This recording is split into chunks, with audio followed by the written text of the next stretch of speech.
All right, so in this video, we are going to break down how to determine the domain and a range for a function where we have the equation, something like this. So at this point and this stage in the game, this is not the sort of function I would expect you to be able to graph without the aid of a calculator. So the graph I put over here, that's something I would expect you to type into your GDC, maybe Desmos if you're working at home at this point. So the graph that you see over here on the right is just something that you would use technology to find. Okay, so for the domain, that might be this might be a non-calculator kind of question, and so we could determine the domain of a function like this without needing this graph over here, without needing our calculators. So how would we do that? So we talked about those two questions. One, uh, or yeah, those two questions about whether or not the denominator is zero and whether or not you're square rooting a negative number. So we have both of those cases coming up in this example. So we're going to take a look. So first of all, for um, the zero in the denominator, we know that this what we're going to do is just look for the zeros of that denominator. So we just set that denominator 1 minus x, square root of that is equal to 0. And I'm just going to square both sides here. Cancel that out. So 1 then minus x is equal to 0. And then we can just add the x over to both sides.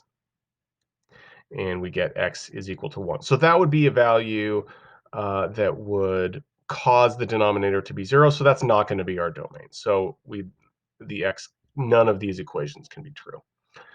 Okay, now for the square root of the negative, we're just going to take whatever's inside the square root and set that into an inequality that needs to be greater than or equal to 0.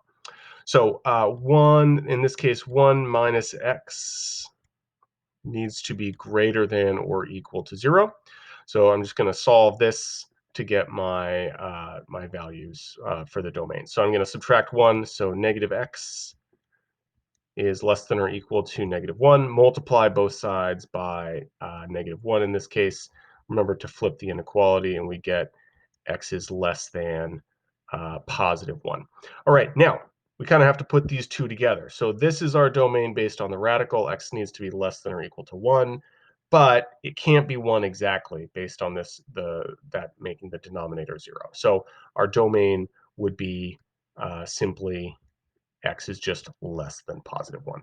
So if I'm writing that as an inequality, that would be my domain. X is less than 1.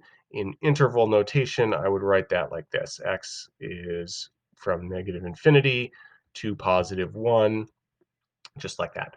For the range, that sort of question is not as easy to find algebraically like I did right here. So this is where the graph really comes into play. So for the domain, I would expect that given enough practice, you would be able to determine the domain of a function like this without the aid of a calculator going through these kind of steps right here. But for the range, you really kind of need the graph to do that effectively at this stage. So I would say looking at the graph here, we can just inspect the range and see that the graph is going up there. So it's going up to positive infinity for the y's, and then it's approaching the x-axis here, um, approaching the x-axis uh, as the x's go out to the left. So for our range, those are going to be all the positive values based on that appearance of what I see here. And in interval notation, that would look like this. Y goes from 0 to positive infinity.